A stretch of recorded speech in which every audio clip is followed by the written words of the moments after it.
Welcome to the Office Mix for the R Dynamic Universe topic, and this is on vectors and is basically a recall of National 5 required learning. So what do you need to remember from National 5? You need to remember what a vector and a scalar quantity is. You need to be able to calculate distance and displacement, speed and velocity, and to add vectors, which will be in the next Office Mix.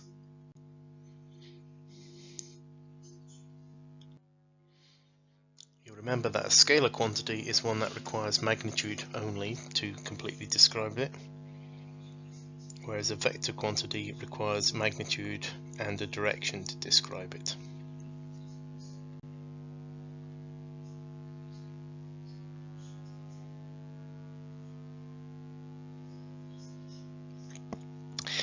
Here are some of the vector and scalar quantities that you need to know for the higher physics course. You'll note that there are two new ones at the bottom of the vector list: momentum and impulse. All the other quantities are familiar from National 5 physics, whether they're scalars or vectors. So momentum and impulse will be covered later in the topic, but for the minute just remember that they are vector quantities. Let's look at the difference between distance and displacement. So if we go from A to B using the dotted path, we have travelled a distance of 35 kilometers. If we go from A to B and look at the displacement, then the displacement is 20 kilometers at 060 degrees.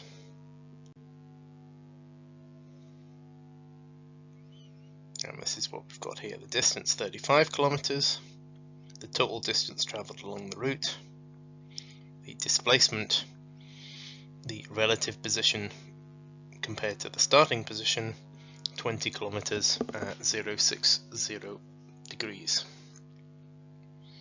And remembering the displacement is the final position relative to where we started in a straight line.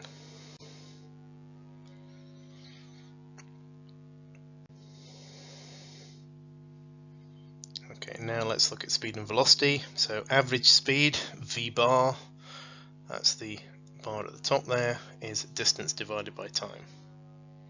And speed is defined as the rate of change of distance, and that's what distance divided by time means. So distance per second, or the rate of change of distance. Whereas velocity is defined as the rate of change of displacement. Remember, S here is displacement,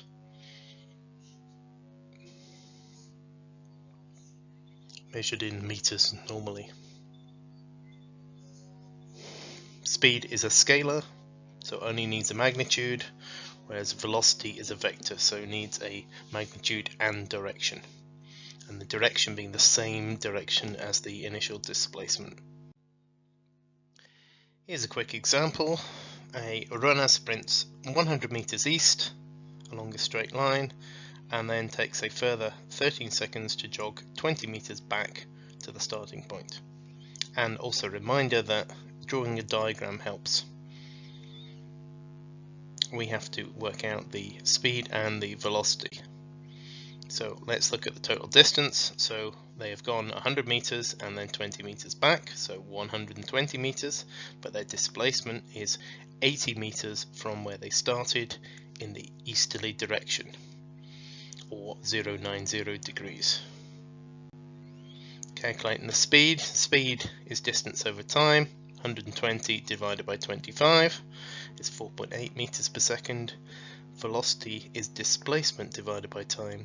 80 divided by 25, which is 3.2 meters per second, with the direction 90 degrees, or 090 degrees is what it should say for a bearing, or east.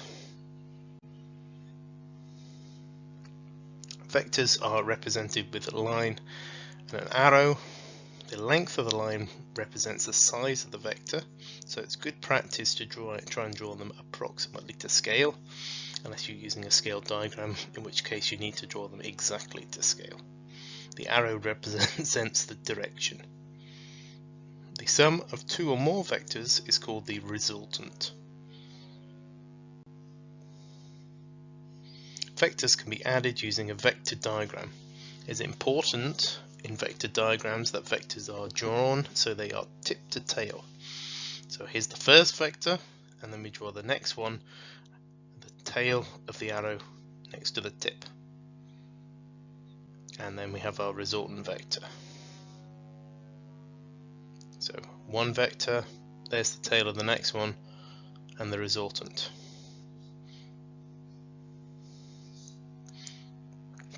So what we would need to make sure of is that we don't draw the vectors.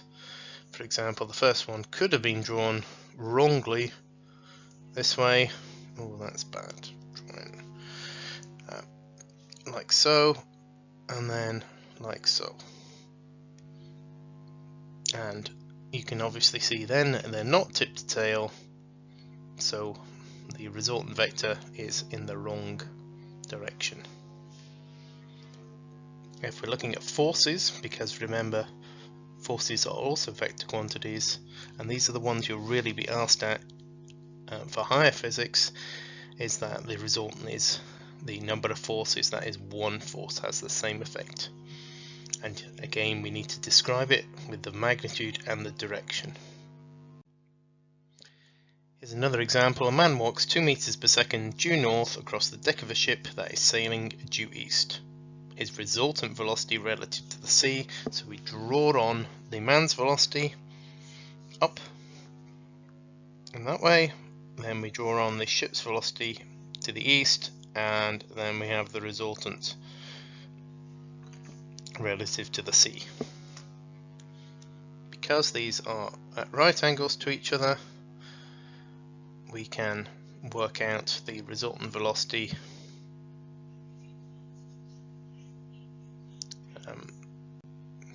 using trigonometry.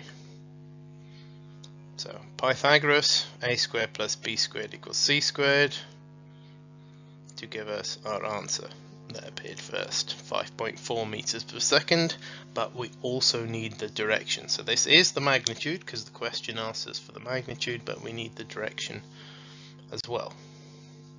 How do we do that? Well, from our trigonometry we have the opposite side and the adjacent side. So from our SOHCAHTOA we're going to look at the tan. You could use any of these because you have worked out the resultant, but it's always best to use tan because it uses the 2 bits of information that you were given in the question. So this makes it more reliable. So the tan of the angle, theta, this is the symbol theta, just means an angle. So theta, which is our angle, is the opposite over the adjacent, so 5 divided by 2, which is 2.5, and the second function tan gives us 68 degrees. So our resultant velocity is 5.4 meters per second at 6.068 degrees. So these are the key things that you need to make sure you remember from National 5. What the difference between a vector and scalar quantity is, sorting out vector and scalar quantities, and working out the resultant for vectors if they are at right angles.